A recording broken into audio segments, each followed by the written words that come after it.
मत्ती रचित सुसमाचार उसका 21वां अध्याय उसके 33 पद से लेकर 46 पद तक। मत्ती रचित सुसमाचार उसका 21वां अध्याय उसके 33 पद से लेकर 46 पद तक। Gospel of Matthew chapter 21 verses begin from 33 to 46। मैं आप लोगों के लिए इसको पढ़ देता हूं। यहां पर इस प्रकार लिखा है, एक और दृष्टांत सुनो। एक गृहस्वामी था जिसने दाख की बारी लगाई, उसके चारों ओर बाड़ा बांधा, उसमें रस का कुंड खोदा और गुम्बद बनाया और किसानों को उसका ठेका देकर परदेश चला गया। जब फल का समय निकट आया तो उसने अपने दासों को उसका फल लेने के लिए किसानों के पास भेजा, पर किसानों ने उसके दासों को पकड़ के किसी को पीटा, किसी को मारा और किसी पर पथराव किया। फिर उसने पहलों से अधिक दासों को भेजा और उन्होंने उनसे भी वैसा ही किया। अंत में उसने अपने पुत्र को उनके पास यह सोचकर भेजा कि वे मेरे पुत्र का आदर करेंगे, परंतु किसानों ने पुत्र को देखकर आपस में कहा, यह तो वारिस है, आओ इसे मार डाले और इसकी मिरास ले ले। अतः उन्होंने उसे पकड़ा और दाख की बारी के बाहर निकालकर मार डाला। इसलिए जब दाख की बारी का स्वामी आएगा तो उन किसानों के साथ क्या करेगा?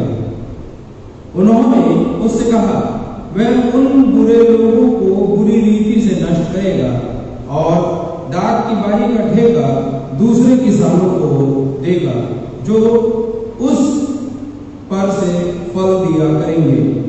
यीशु ने उनसे कहा, क्या तुमने कभी पवित्र शास्त्र में यह नहीं पढ़ा, जिस पत्थर को राजमिस्त्रियों ने निकम्मा ठहराया था वही कोने के सिरे का पत्थर हो गया। यह प्रभु की ओर से हुआ और हमारी दृष्टि में अद्भुत है। इसलिए मैं तुमसे कहता हूं कि परमेश्वर का राज्य तुमसे ले लिया जाएगा और ऐसी जाति को जो उसका फल लाए दिया जाएगा।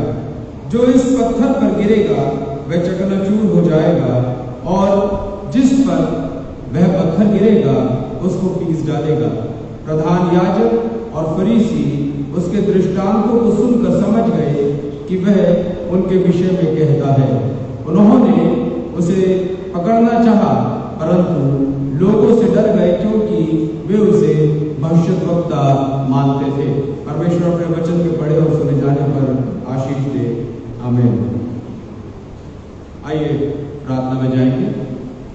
स्वर्गीय पिता, धन्यवाद के साथ आपके पास आते हैं। धन्यवादी प्रभु आज के इस दिन के लिए जो आपने हमको दिया है।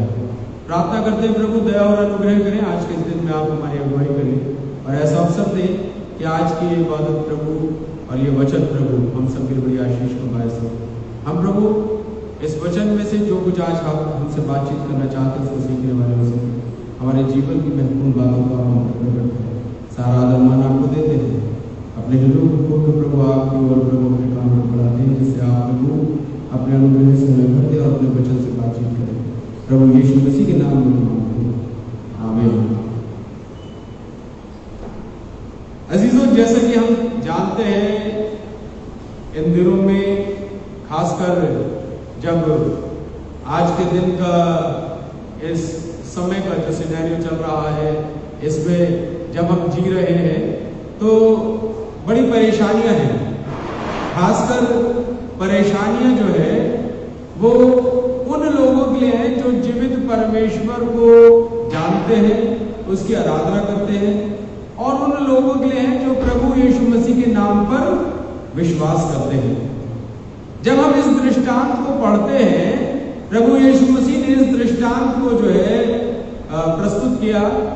ये दृष्टांत जो है उन्होंने अपने प्रचार के दौरान जो है लोगों के साथ शेयर किया। हम सभी जानते हैं कि प्रभु यीशु मसीह जो है वो दृष्टांतों में लोगों से बातचीत करता था।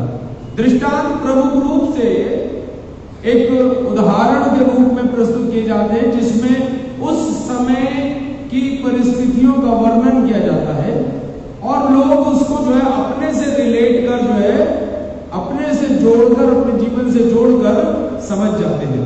जब हम इस दृष्टांत को सुनते हैं तो इस दृष्टांत में आपने देखा यहाँ पर लिखा है दुष्ट किसानों का दृष्टांत।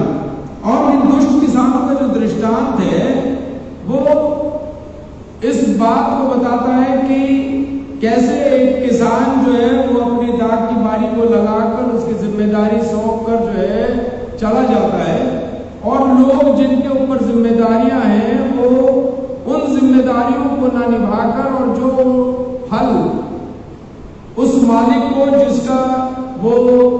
जिसकी वो दाख की बारी है उसको लौटाए, बल्कि वो उनके दूतों को भी मारते हैं और अंत में उस किसान के पुत्र को भी मार देते हैं।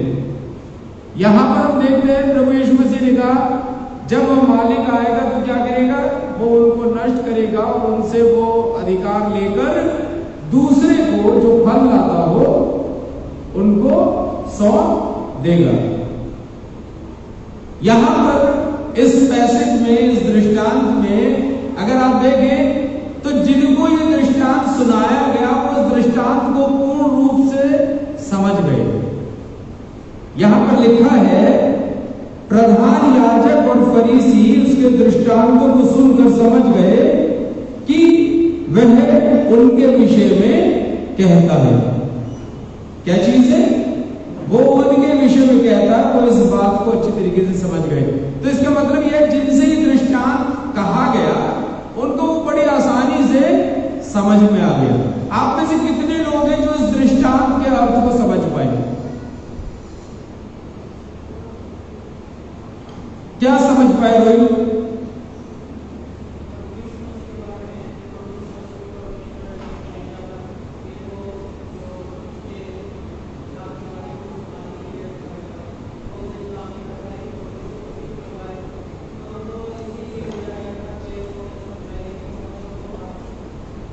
यीशु मसीह के विषय में तो चलिए हम समझ गए।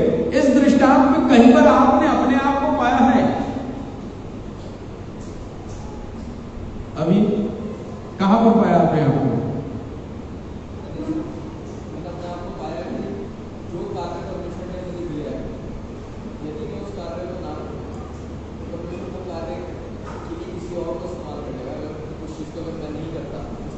तो मतलब इस दृष्टांत में तुमने अपने आप को दुष्ट किसानों में पाया है। किस किस ने अपने आप को दुष्ट किसानों में पाया है?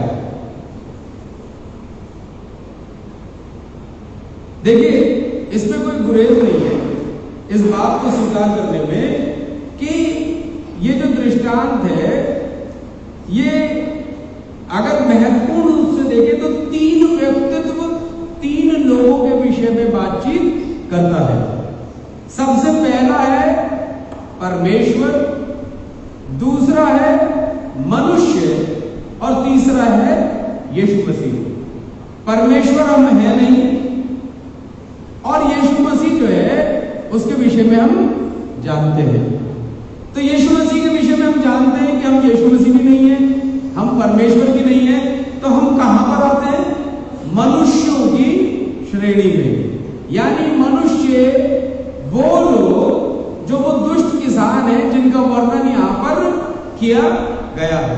और जो बात रोहित ने बोली, जो अभी ने बोली, ये दोनों बातें गलत नहीं है बल्कि बिल्कुल सही है। इसी दृष्टांत में से निकलती है और इसी दृष्टांत में से बातचीत करती है। पर कोई भी परमेश्वर का वचन, कोई भी दृष्टांत वो तभी कारगर है जब हम उसको समझें और उस दृष्टांत में हम उसको समझकर अपने आप को पाकर उसमें से हम निकाल ले, हम अपने आप को बदल ले। क्योंकि परमेश्वर के वचन का जो प्रमुख उद्देश्य है, परमेश्वर के वचन का जो प्रमुख कार्य है वो क्या है? वो प्रमुख कार्य ये है कि मनुष्य जो है वो क्या करे? बदल ले।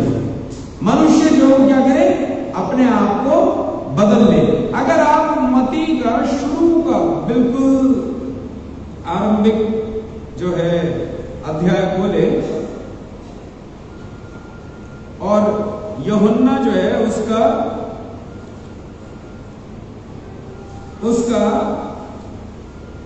प्रचार सुने 3 अध्याय में। क्या था उसका प्रचार? 3 अध्याय में 2 पद में, मन फिराओ क्योंकि स्वर्ग का राज्य क्या हो गया है? निकट आ गया है। ये क्या चीज है? मन फिराओ क्योंकि स्वर्ग का राज्य निकट है। ये क्या चीज है? ये गॉस्पेल है। क्या है ये? सुसमाचार है। सुसमाचार मतलब एक शुभ संदेश, एक अच्छा संदेश सभी लोगों के लिए। क्रिश्चियनिटी की जो रीढ़ की हड्डी है, यानी मसीहत की जो रीढ़ की हड्डी है, उसका जो प्रमुख है, भाग है, वो ये है, परमेश्वर वास्तविकता में क्या चाहता है? वो चाहता है कि हर एक मनुष्य, उसके लिए शुभ संदेश है कि स्वर्ग का राज्य क्या हो गया? अब निकट आ गया है। स्वर्ग का राज्य जो है वो क्या हो गया? अब मनुष्यों के बीच में मौजूद है। एक वक्त था जब स्वर्ग का राज्य मनुष्यों के लिए बहुत दूर था, मनुष्यों के पास नहीं था, मनुष्यों के बस में नहीं था। आपको पता है, कोई भी व्यक्ति, चाहे वो किसी भी जाति का, किसी भी धर्म का, किसी भी संप्रदाय का हो, उसके जीवन में एकमात्र उद्देश्य है कि वो मृत्यु के बाद कहां जाए? स्वर्ग में जाए। और इसीलिए बहुत से लोगों को आपने ये सुना होगा, जब उनके घर में उनके बुजुर्ग, उनके रिश्तेदार, उनके लोग चले गए तो वो किस शब्द का इस्तेमाल करते हैं? स्वर्गवासी हो गए। मनुष्य जो है, चाहे वो किसी भी धर्म का हो, किसी भी संप्रदाय का हो, वो ये जानता है कि कोई एक ऐसी जगह है जहां पर जाना है, जहां पर जाना कंपलसरी है। शायद वही जगह है जहां पर जो है सब कुछ आराम मिलता है, जहां पर जो है ईश्वर, अल्लाह, भगवान, कोई ऐसी शक्ति मौजूद है, रहती है। हमें भी उसी के पास जाकर रहना है। और इसीलिए वो जो है अपनी उम्मीद में अपने अजीजों के लिए इस शब्द का इस्तेमाल करते हैं। अगर हम हिंदी में इस्तेमाल करें तो हम ये बोलेंगे स्वर्गवासी हो जाना, यानी उस जगह, उस स्थान जहां पर ईश्वर, भगवान या कोई भी जो है रहता है, हम भी वहीं जाकर रहेंगे। मसीहत में हम इस जगह को परमेश्वर का स्थान उसके रूप में बोलते हैं। आपने आज का जो है साम पढ़ा, क्या था वो? यात्रा का साम था, यानी जो आज का भजन था वो यात्रा का भजन था। यात्रा में परमेश्वर क्या करता है? क्या कहता है? मैं सुरक्षा प्रदान करता हूं। रेचल ने बहुत अच्छे तरीके से उस साम को समझाया, बहुत शानदार तरीके से। यात्रा में क्या है? परमेश्वर क्या कहता है? सुरक्षा प्रदान करता हूं। हम जब इस जीवन में रहते हैं, हमारे जीवन की एक यात्रा है, और वो यात्रा कहां से? उत्पत्ति से लेकर प्रकाशित वाक्य तक। कहां से लेकर? उत्पत्ति से लेकर प्रकाशित वाक्य तक। कोई भी शास्त्र जिसको हम रिलीजन से जोड़ते हो और रिलीजन का प्रमुख ग्रंथ मानते हो, इस तरीके से बातचीत नहीं करता जिस तरीके से बाइबल बातचीत करती है। उत्पत्ति से आरंभ होती है और कहां पर जाकर समाप्त होती है? प्रकाशित वाक्य। प्रकाशित वाक्य में किस जगह का वर्णन किया गया है? किस जगह का वर्णन किया गया है? स्वर्ग का, परमेश्वर का सिंहासन, स्वर्ग का वर्णन, वहां पर मौजूद लोग, एक बड़ी भीड़ जो हालेलुया का नारा लगा रही है, जो भीड़ मेमने के लहू में अपने वस्त्रों को धोकर आई है। ये स्वर्ग का ही तो वर्णन है, जहां पर लोग परमेश्वर की महिमा कर रहे हैं। उत्पत्ति में क्या है? उत्पत्ति वो पुस्तक है जहां पर सृष्टि का आरंभ का वर्णन किया गया। मनुष्य की लाइफ उसके जन्म से आरंभ होती है, उसकी सृष्टि से आरंभ होती है, उसकी रचना से आरंभ होती है। और उसके बाद मनुष्य की लाइफ कहां समाप्त होती है? उस मार्ग पर समाप्त होती है जिस मार्ग से उसे परमेश्वर के पास पहुंचना है। यानी उस जगह पहुंचना है जहां पर वो परमेश्वर के सम्मुख न्याय के लिए खड़ा होगा। और इसीलिए हमारे जीवन की जो तैयारी है, हमारे जो जीवन का जो सारा जो जीवन का क्रम है और इस क्रम में जो हम करते हैं उस सब को हम बाइबल के बीच में पाते हैं, उत्पत्ति और प्रकाशित वाक्य के बीच में पाते हैं। और यही संघर्ष जो हम करते हैं उस संघर्ष में ही परमेश्वर के हम बड़े बड़े कामों को देखते हैं। ये जो दृष्टांत जो प्रभु यीशु मसीह ने सुनाया, ये बाइबल में जितने भी दृष्टांत हैं आप देखिए, दृष्टांत में बड़ा टिपिकल है। कभी कभी उनको समझना जो है बहुत मुश्किल है। और यीशु मसीह ने यहां तक बोल दिया जिसके काम हो वो सुन ले। फिर प्रभु यीशु मसीह ने अपने चेलों को बोला, चेले बोले तू दृष्टांतों में बात क्यों करता है, तो समझ में नहीं आता।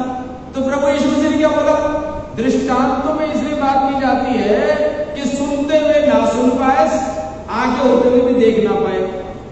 परंतु प्रभु यीशु मसीह ने अपने चेलों से बोला तुम्हें तो दृष्टांतों को समझने की समझ दी गई है। और इतने टिपिकल दृष्टांतों में ये एकमात्र और इकलौता दृष्टांत है जो बड़ा सीधा और बड़ा सरल है। जब आप इसको पढ़ते हो तो ये बड़े आराम से समझ में आ जाता है। और ये है क्या इस दृष्टांत में? इस दृष्टांत में है कि एक स्वामी है, उस स्वामी ने एक बगिया लगाई है अंगूर की, दाख की बारी। दाख जो है वो अंगूर है और बारी का मतलब होता है बगिया यानी बाग यानी गार्डन। और दाख की जो बारी होती है उसको बोलते हैं विनयार्ड, यानी परमेश्वर की दाख की बारी, जहां पर परमेश्वर जो है वो खुद काम करता है। और इसीलिए इस दाख की बारी का जिम्मा उसने जो है क्या कर दिया है, किसानों को दिया। किसान का मतलब क्या होता है? मेहनती व्यक्ति, वो व्यक्ति जो जमीन के साथ डील करता है, जमीन को खोदता है, उसको तैयार करता है, उसमें बीज बोता है और उसके बाद उस बीज की देखभाल करता है। और वो बीज जो है पनपने के बाद जो है जब अपने पूरी आयु पर आता है तो क्या करता है, फल देता है। तो किसान जो है वो है जो मेहनत करता है। दाख की बारी जिसने लगाई है, फल किसका है? फल किसका है? फल उसका है जिसने दाख की बारी लगाई है। और जो मेहनत करने वाला है, उस मेहनत करने वाले को परमेश्वर जो है, यानी जो दाख की बारी लगाने वाला, वो फैसिलिटी देता है। फैसिलिटी क्या देता है? आप लोग सभी नौकरी करते हैं, ज्यादातर लोग जो नौकरी करते हैं उनका क्या होता है, अपने हुनर को जो आपके पास है आप वहां पर जाकर जिसके पास पैसा है उसको देते हैं और वो आपके हुनर को इस्तेमाल करके उस हुनर के बदले में आपको क्या करता है, आपकी मेहनताना देता है। और उस काम के लिए जिसको उसको करवाना है उसके लिए सारी फैसिलिटी जनरेट करता है। फैक्ट्री लगाता है, जमीन खरीदता है, फैक्ट्री लगाता है, लाइसेंस लेता है, मटेरियल मंगाता है और मशीनें मंगाता है, जो कुछ भी हो सकता है वो सब मंगाता है, वो आपको देता है। फिर आप जो है उस पर मेहनत करके एक प्रोडक्ट तैयार करते हैं और वो प्रोडक्ट उसको देते हैं, वो प्रोडक्ट बेचकर पैसा वो लेता है और आपका मेहनताना आपको दे देता है। यही तो प्रोसेस है लाइफ का, यही तो चलता है और हम यही करते हैं। भले ही किसी भी रूप में करते हो पर हम यही करते हैं। हमारी ये हमें जिम्मेदारी दी गई, हम मेहनत करने वाले लोग हैं। पर जो फल है वो किसी और का है। और जो दाख की बारी वाला वो किससे खुश होता है? क्या कोई कंपनी का मालिक उस आदमी से खुश होगा जो कुछ भी ना जनरेट कर पाता हो? आपको पता है मल्टीनेशनल कंपनी में आज के समय में लोगों को जब तनख्वाह दी जाती है तो टारगेट भी दिया जाता है। तनख्वाह दे रहे हैं 6 लाख 7 लाख 8 लाख का पैकेज और टारगेट कितने का है? 2 करोड़ 3 करोड़। यानी आप जब 2 करोड़ का आइटम बेचेंगे तब आपको 6 से 7 लाख देंगे। और अगर आप अपने टारगेट तक नहीं पहुंच सके तो क्या होगा? कुछ समय के बाद वो क्या कर देंगे, आपको हटा देंगे और आपकी जगह पर किसी दूसरे व्यक्ति को नियुक्त कर देंगे। उसको नियुक्त करेंगे जो उस टारगेट को अचीव कर सकता है। यानी कंपनी को चाहिए क्या? फल। तो सबसे बड़ी बात क्या हो गई यहां पर क्या हो गया, फल जो है वो सबसे महत्वपूर्ण है। क्या चीज है, फल सबसे महत्वपूर्ण है। और इसीलिए उस फल को पाने के लिए ही मालिक जो है वो काम करता है और जिम्मेदारियां सौंपता है। आपको बात समझ में आई या नहीं आई? फल को पाने के लिए क्या करता है, मालिक जिम्मेदारियां सौंपता है। और फल के लिए प्रभु यीशु मसीह ने यूहन्ना उसके 15वें अध्याय में क्या कहा है, यूहन्ना उसका 15वां अध्याय बोले, यहां पर 8वें पद में लिखा है, क्या है, मेरे पिता की महिमा इसी से होती है कि तुम क्या करो, बहुत सा फल लाओ। परमेश्वर की महिमा किससे होती है कि हम बहुत सा फल लाएं, या परमेश्वर की महिमा इससे होती है कि जब हम आराधना करें तो खूब thank you Jesus, praise the Lord, thank you Jesus, praise the Lord बोले। किससे होती है परमेश्वर की महिमा? आपको पता है लोग बड़ी बड़ी आराधनाओं में बड़े बड़े समय को व्यतीत करते हैं, बहुत देर तक हालेलुया और प्रेज द लॉर्ड बोलते हैं। बहुत से एग्जॉर्टेशन में लोग इमोशनल हो जाते हैं, रोने लगते हैं, चिल्लाने लगते हैं और खूब जबरदस्त आराधना करते हैं। यहां तक की आराधना करते हैं कि अन्य अन्य भाषाओं में बोलने लगते हैं, पवित्र आत्मा उतर के आ जाता है, लोग अलग अलग प्रकार की बातें बोलने लगते हैं और अन्य अन्य भाषाओं का जो है ना, उनका लगता है उनको अब वो होली स्पिरिट से भर गए। उसके बाद जब बाहर निकलते हैं तो क्या होता है, सब खत्म। परमेश्वर की महिमा किस चीज से हो रही है कि तुम जो है क्या करो, फल लाओ। 16वां पद क्या बोलता है, ये देखिए, तुमने मुझे नहीं चुना, मैंने तुम्हें चुना है और तुम्हें नियुक्त किया है। हम इस बात को बड़े दावे के साथ बोलते हैं। परमेश्वर का वचन जो ये कहता है कि हमने परमेश्वर को नहीं चुना, बल्कि किसने हमें चुना है, परमेश्वर ने चुना है। पर उसका जो सेकंड पार्ट है वो किसी ने बोला कभी, उसका सेकंड पार्ट बोला किसी ने। सेकंड पार्ट क्या है, और तुम्हें नियुक्त भी किया है। किस लिए नियुक्त किया है, जाकर फल लाओ और तुम्हारा फल बना रहे। यानी ये जो दृष्टांत है, जब आप इसको मत्ती में पढ़ते हैं और यीशु मसीह इस दृष्टांत को सुनाते हैं, ये बड़ा सिंपल सीधा दृष्टांत जो पढ़ते ही समझ में आता है, इसका मूल उद्देश्य क्या है, फल लाना। अगर आप इस दृष्टांत को देखें तो इस दृष्टांत में आप ये पाते हैं कि जो परमेश्वर को करना चाहिए वो सब कुछ परमेश्वर ने किया है। क्या किया है, डाक की बारी का स्वामी होने के नाते परमेश्वर ने जो है हर चीज करी है। डाक की बारी लगाई, यानी एक डाक की बारी लगाई, और ये डाक की बारी जो है वो क्या है, क्या है डाक की बारी? डाक की बारी परमेश्वर की प्रजा, परमेश्वर के लोग हैं। यशायाह नबी की किताब उसका 5वां अध्याय उसका 7वां पद कोई निकाल कर पढ़े। यशायाह नबी की किताब 5वां अध्याय उसका 7वां पद, क्योंकि सेनाओं के यहोवा की डाक की बारी तो इज़राइल का घराना है। क्या है? क्योंकि सेनाओं के यहोवा की डाक की बारी तो क्या है? इज़राइल का घराना है, और उसका प्रिय पौधा यहूदा के लोग हैं, और उसने उनमें न्याय की आशा की, परंतु अन्याय दिखाई पड़ा। मेन चीज क्या है? डाक की बारी कौन है? सेनाओं के यहोवा का प्रिय इज़राइल, और यहूदा क्या है? उसका पौधा है। जो डाक की बारी है वो इज़राइल है। उसके बाद आप देखते हैं यहां पर जो है क्या किया गया, एक बाड़ा बनाया गया। ये बाड़ा किस लिए? सुरक्षा के लिए है। इस बाड़े में क्या है? इस बाड़े में कटीली झाड़ियां हैं। ये किस लिए है? जिससे जंगली सुअर और अन्य ना आ सके, इसलिए बाड़ा भी है, फेंसिंग भी है, हेज भी बनाई गई है। इसके बाद क्या है, वहां पर एक कुंड है दाग को कुचलने के लिए।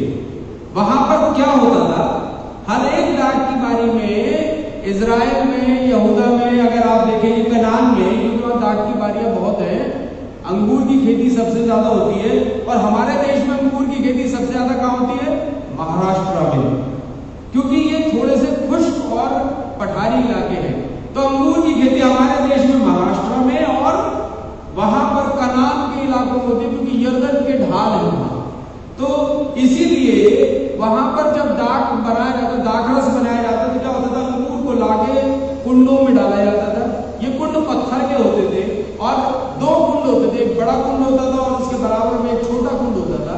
बड़े कुंड में जब दाख को कूटा जाता था तो वो बहकर छोटे कुंड में रस जाता था, जहां पर उसका रस इकट्ठा हो जाता था, और जिससे जो है दाखरस यानी अंगूर का रस जो है वो बनाया जाता था।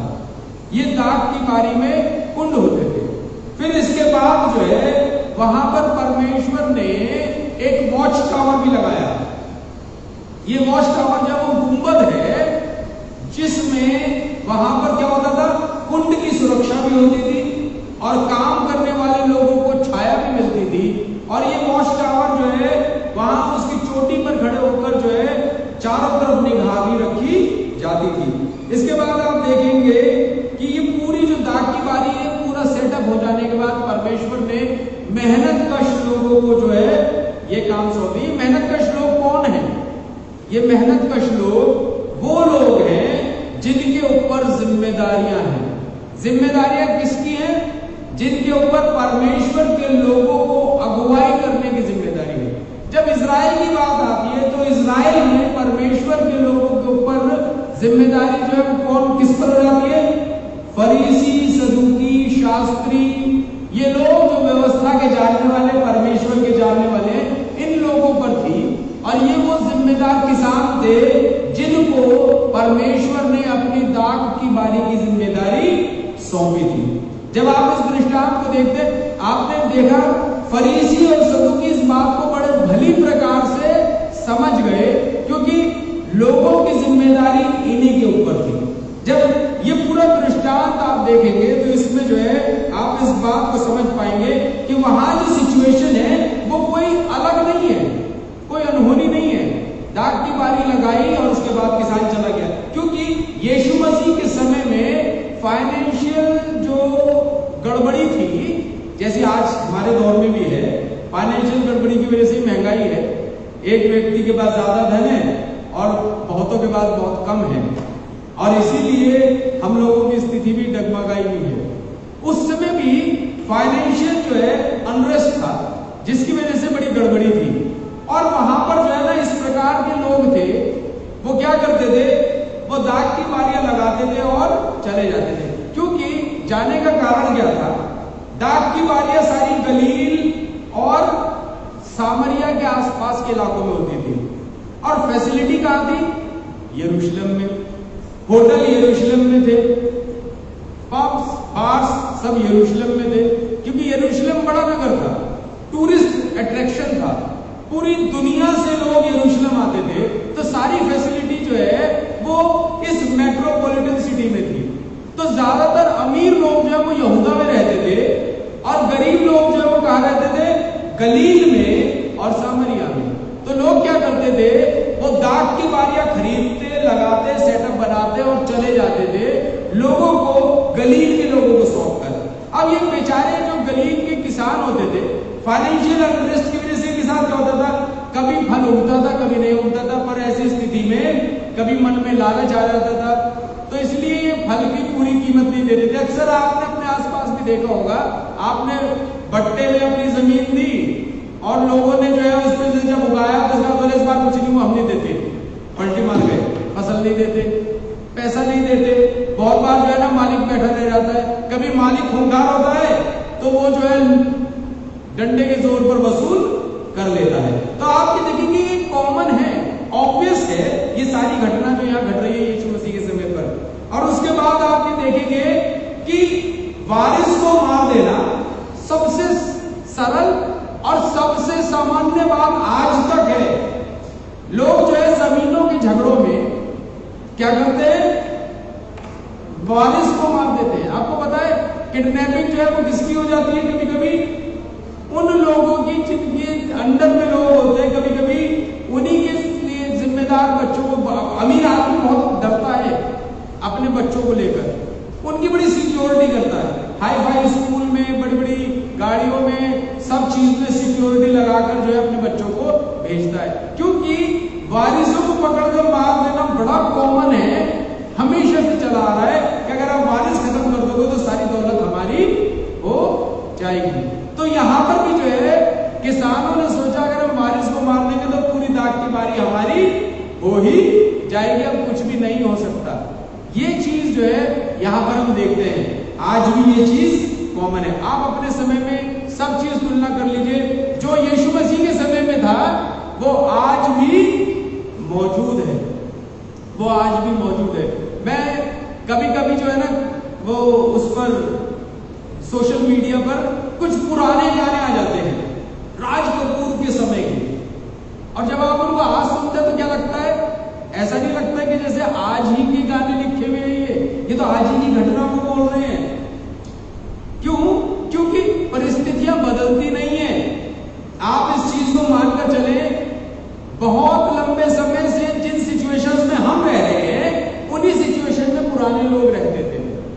यीशु मसीह के दौर में भी वो सब होता था जो हमारे दौर में। सिर्फ हमारे दौर में क्या है, जैसे जैसे फैसिलिटी और आधुनिकीकरण बढ़ गया, हमें लगता है हम ज्यादा मॉडर्नाइज हो गए, पर मानवीय स्वभाव और मानवीय गड़बड़ियों में हम सेम हैं। जैसा पुराने दौर में चला आ रहा था वैसा आज भी वही गड़बड़ियां करते हैं जो गड़बड़ियां पहले थी। इसीलिए बाइबल जो है वो रेलेवेंट है, इसीलिए परमेश्वर का वचन रेलेवेंट है, इसीलिए ये आज भी कारगर है, इसलिए आज भी लोगों के जीवनों को छूता और उनसे बोलता और बातचीत करता है। और इसीलिए आप इसमें से अपने आप को निकाल लेते हैं, नहीं तो अन्य धर्मशास्त्रों के समान जो है, जो काल्पनिक शक्ति के आधार पर लिखे गए हैं, उसमें जो पुराने जमाने का वर्णन किया गया उसमें आज की रेलेवेंट चीजें मिल ही नहीं पाती।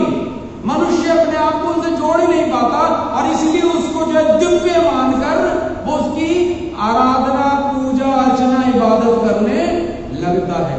ये जो डर है ना रिलीजन का, वो लोगों के मन में इसलिए बैठता है क्योंकि वो उस ईस्ट को जानते नहीं और अपने आप से रिलेट नहीं कर पाते। उन्हें लगता है ये अलग है और हम अलग हैं।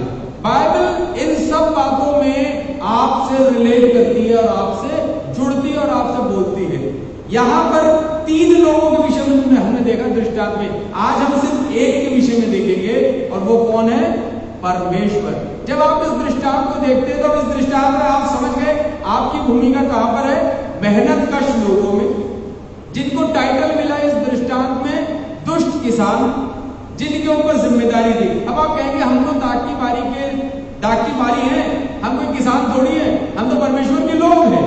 परमेश्वर के लोग इजराइल हैं, इजराइल में रहने वाले लोग परमेश्वर के लोग हैं। और इजराइल की जिम्मेदारी जो है वो किसके ऊपर है, वो तो फरीसियों और सदूकियों के ऊपर है। और मैं आपको ये बताना चाहता हूं, यीशु मसीह के जाने के बाद जो जिम्मेदारी मिली वो खाली फरीसियों सदूकियों को नहीं थी, किसको थी, किसको थी, हर एक उस व्यक्ति को जो यीशु मसीह पर विश्वास करता है। आज हम दाग की बारी के अंगूर नहीं है, हम दाग की बारी के दाग नहीं है, बल्कि हम मेहनत कश किसान हैं जिनके ऊपर जिम्मेदारी है। अंगूर तो दूसरे लोग हैं, जहां तक हमें परमेश्वर का वचन पहुंचाना है। इसलिए आप अपनी भूमिका को समझ जाएं। अब आप ये ना समझें कि आप अंगूर हैं, आप दाग हैं, बल्कि आप ये समझ जाएं कि आप दाग की बारी में जिम्मेदार किसान हैं जिसके ऊपर जिम्मेदारी है। और इसीलिए उस जिम्मेदार किसान ने क्या किया, उस जिम्मेदार किसान ने परमेश्वर के हर एफर्ट को बेकार कर दिया। परमेश्वर ने फुल सेटअप दिया, परमेश्वर ने सब कुछ दी, पर आज के समय में हम क्या कर रहे हैं, इस बात को हमें पहचानना है। तो हम इसको पहचानेंगे अगले संडे में, यानी जब हम पहले संडे में मिलेंगे। बीच में एक संडे और आएगा, पर उससे पहले फर्स्ट संडे में यही टॉपिक दोबारा से आगे जाएगा। हम उस दिन मनुष्य के विषय में जानेंगे, पर आज परमेश्वर के विषय में थोड़ी सी बातें जानते हैं। क्योंकि जब हम यहाँ पर पढ़ते हैं तो यहाँ सबसे पहला व्यक्ति कौन है? वो जिसने दाख की बारी लगाई है। दाख की बारी जिसने लगाई है, हम उसके विषय में देखें, वो कौन है? परमेश्वर है, यानी रचयिता जिसने मनुष्यों को रचा है। और जिसने दाख की बारी लगाई है, जब आप इसको देखते हैं तो उसने क्या किया था? उसने दाख की बारी लगाई और दाख की बारी लगाकर किसको सौंप दी? किसानों को सौंप दी। किसानों को सौंप दी, वो वहां पर मौजूद नहीं था। इसीलिए आप ये देखें, परमेश्वर का स्वभाव क्या है? परमेश्वर का स्वभाव है वो भरोसा करने वाला परमेश्वर है। किन पर भरोसा करता है? मनुष्यों पर भरोसा करता है। एक चीज ये बताइए, क्या कभी आपने प्रभु यीशु मसीह के स्वर्गारोहण के बाद कहीं पर सुना कि परमेश्वर स्वयं उतर आया हो पृथ्वी पर? कभी सुना? यीशु मसीह ने कभी ये कहा अपने जाते हुए कि मैं तो जा रहा हूं, अब कौन उतर के आएगा? परमेश्वर उतर के आएगा। क्या बोला? ऐसा बोला? क्या बोला? मैं जा रहा हूं, पर एक सहायक आएगा, यानी सत्य का आत्मा, पवित्र आत्मा। वो क्या करेगा? वो तुम्हें गोद में बिठाकर लेकर चलेगा। जहां तुम्हें जाना होगा तुम उसमें फीड करना, वो तुम्हें लेकर जाएगा। ऐसा कहा था। क्या कहा पवित्र आत्मा के लिए? वो क्या करेगा?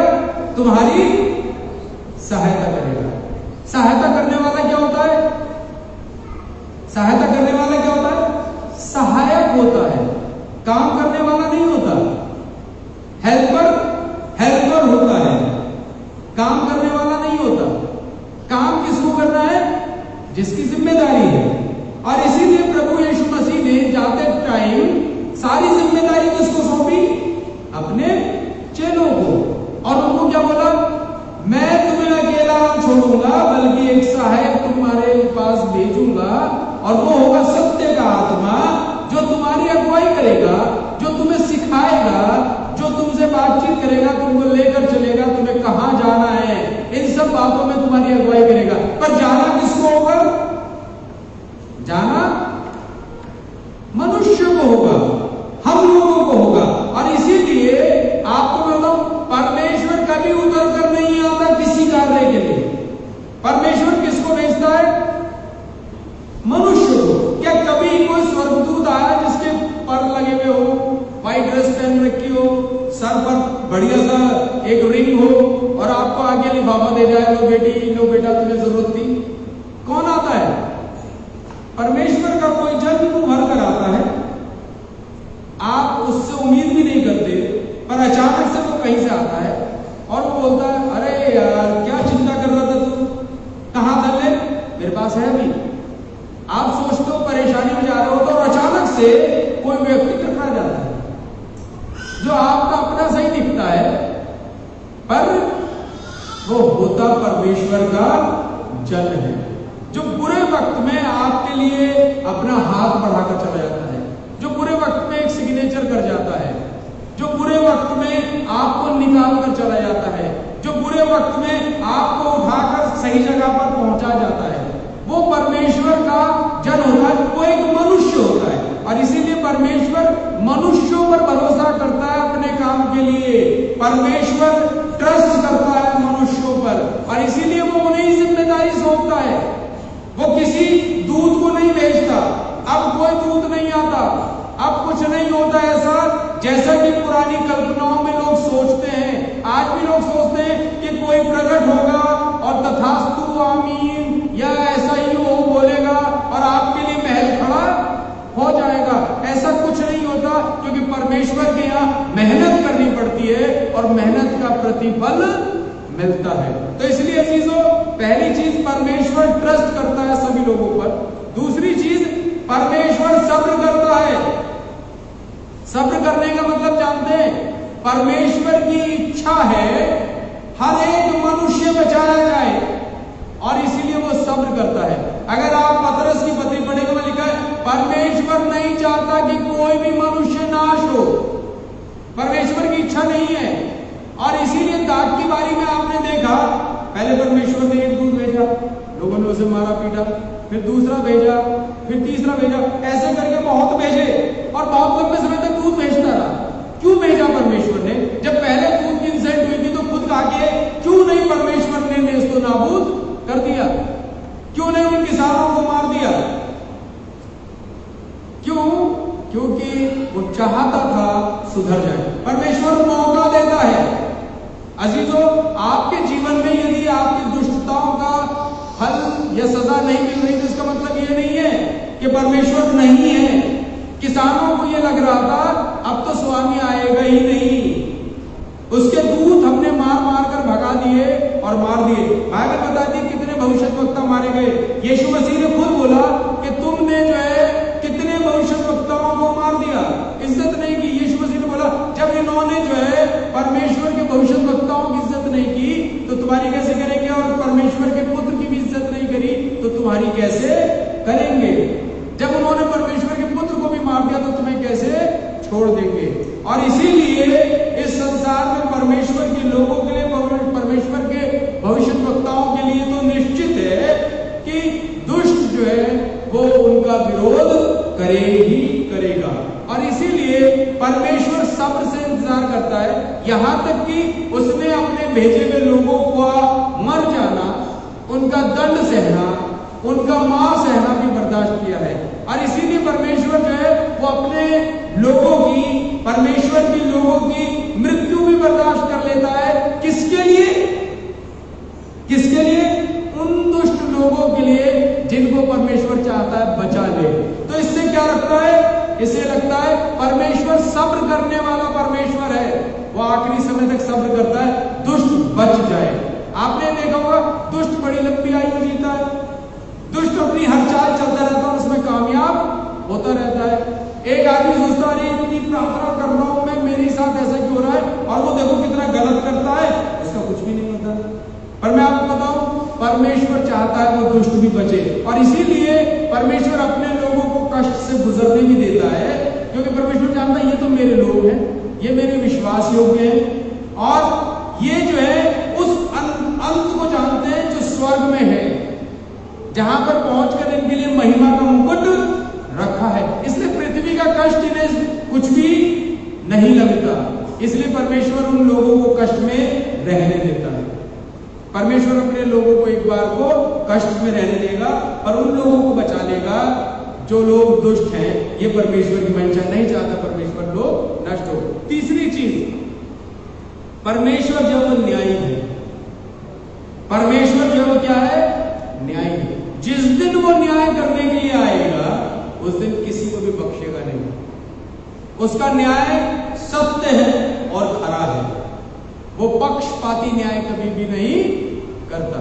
यदि हम में से कोई सोचता है परमेश्वर पक्षपाती न्याय करता है तो ये मानकर चले हम बहुत गलत हैं, हम धोखे में हैं। परमेश्वर जो है सिर्फ यहाँ पर मनुष्य ही है जो पक्षपात करता है, अपने भाई को छोड़ दे और दूसरे को सारी सजा दे दे, अपने गुनाह दूसरे पर डाल दे, अपनी जगह पर दूसरे को हंसा दे। क्योंकि यहाँ का न्याय आंखों देखा है, पर परमेश्वर का न्याय हृदय का है। परमेश्वर हमारी रचना को जानता है, परमेश्वर हमारे चित्त में उठने वाली हर बात को जानता है, और इसीलिए परमेश्वर न्याय है। जब वो न्याय करने आएगा सब कुछ सही कर देगा, और जो जिम्मेदारी उसने अपने लोगों को दी थी उनसे लेकर किसी और को ले देगा। प्रमुख बात जो परमेश्वर के विषय में यहाँ पर जो है समझ में आती है, जिस समय परमेश्वर आपसे वो सब कुछ ले लेगा जो उसने रखा था, सोचिए क्या स्थिति होगी, कैसा होगा। क्योंकि परमेश्वर जीवन है, और जब परमेश्वर ही नहीं है तो क्या है? जीवन नहीं है। और इसीलिए अजीजों, जो सबसे महत्वपूर्ण बात है, हम इन बातों को मानकर चले, डाक की बारी का मालिक जो है न्याय करने के लिए आएगा। डाक की बारी का मालिक जो है वो छोड़ेगा नहीं, वो हर एक को उसके कर्मों के अनुसार न्याय करेगा, बाइबल बताती है।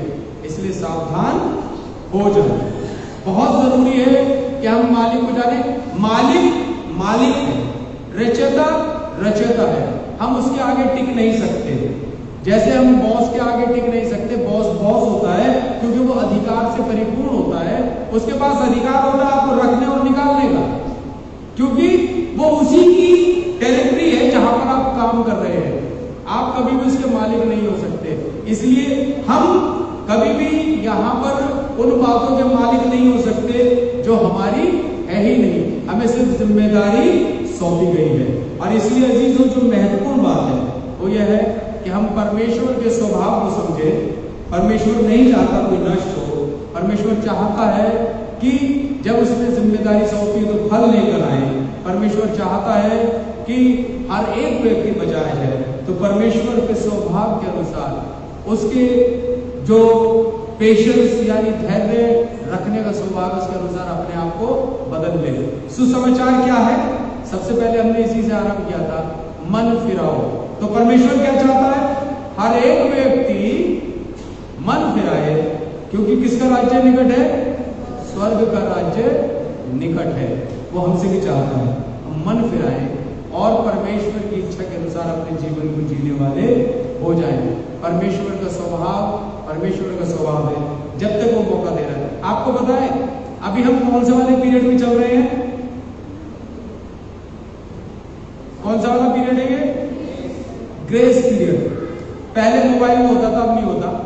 शुरू में जिनके पास मोबाइल थे वो जानते हैं कि अगर आपने 1 महीने का रिचार्ज कराया तो 1 महीने के बाद 15 दिन का ग्रेस पीरियड होता था। 15 दिन के ग्रेस पीरियड में क्या होता था? आउटगोइंग तो बंद हो जाती थी पर इनकमिंग चालू रहती थी।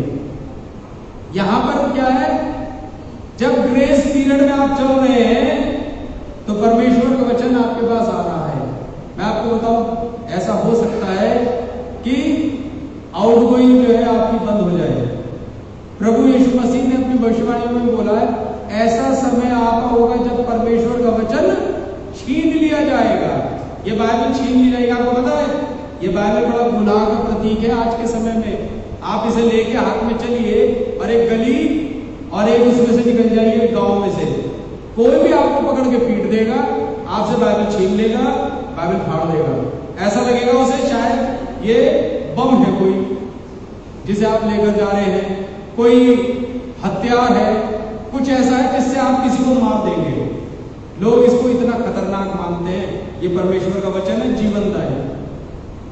आप सोचिए ये थोड़े दिनों में आपसे लिया जा सकता है। इसलिए प्रिपेयर कर ले, आउटगोइंग कहीं बंद ना हो जाए, इनकमिंग रहेगी बस। और इनकमिंग भी तब तक है जब तक परमेश्वर चाहेगा।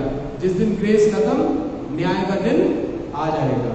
और हमारे प्राण निकलने से पहले हमारे लिए जरूरी है हम अपने आप को बदल लें। परमेश्वर आपको बहुतायत की आशीष दे।